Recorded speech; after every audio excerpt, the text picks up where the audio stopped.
Facebook পেজে আপনাদের সবাইকে স্বাগত জানাই। দেখতে পাচ্ছেন আমার হাতে এটা শ্বাস কোঠার রস, একটা আয়ুর্বেদিক প্রোডাক্ট, ট্যাবলেট ফর্মে আছে। এর ভিতরে ট্যাবলেট আছে 40টা। তো আজকে জানবো এর ব্যবহারটা কি, এর কিভাবে ব্যবহার করলে সবচেয়ে ভালো উপকার এবং সঠিক উপকার পাওয়া যাবে। তো বন্ধুরা, এটা শ্বাস কোঠার রস, নাম থেকে জানা যাচ্ছে যে শ্বাস সম্বন্ধী সমস্যার জন্য এটা ব্যবহার করা হয়।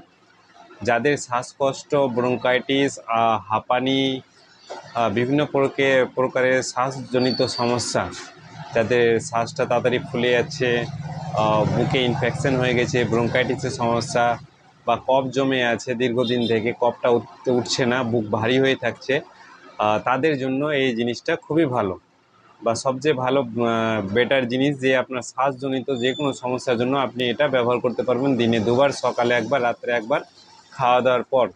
তাতে আপনাকে গরম জলের সাথে নিতে হবে এই যে ট্যাবলেটটা।